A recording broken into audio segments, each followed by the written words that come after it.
ভাই সাব অসম একটা money bag ভাই, ফাটবে না, ছিঁড়বে না, কিচ্ছু হবে না, দীর্ঘদিন ব্যবহার করতে পারবেন। ঠিক আছে, চাইলে এভাবে ডেলিভারি ম্যানের সামনে আপনারা এভাবে লাইটার মেরও নিতে পারবেন। হ্যাঁ, কিচ্ছু হবে না ভাই। এটা 100% যে আপনার একটা মানি ব্যাগ, মানে এটা আমার একটা ফেভারিট, একটা প্রিয় মানি ব্যাগ।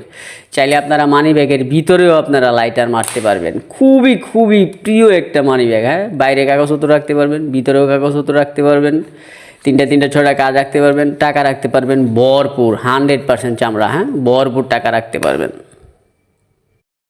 ভাই সাব অসম একটা মানি ব্যাগ ভাই, ফাটবে না, ছিঁড়বে না, কিচ্ছু হবে না, দীর্ঘদিন ব্যবহার করতে পারবেন। ঠিক আছে, চাইলে এভাবে ডেলিভারি ম্যানের সামনে আপনারা এভাবে লাইটার মেরও নিতে পারবেন। হ্যাঁ, কিচ্ছু হবে না ভাই। এটা 100% যে আপনার একটা মানি ব্যাগ, মানে এটা আমার একটা ফেভারিট, একটা প্রিয় মানি ব্যাগ। চাইলে আপনারা মানি ব্যাগের ভিতরেও আপনারা লাইটার মারতে পারবেন। খুবই খুবই প্রিয় একটা মানি ব্যাগ। হ্যাঁ, বাইরে কাগজপত্র রাখতে পারবেন, ভিতরেও কাগজপত্র রাখতে পারবেন, তিনটা ছটা কাজ রাখতে পারবেন, টাকা রাখতে পারবেন ভরপুর, 100% চামড়া। হ্যাঁ, ভরপুর টাকা রাখতে পারবেন।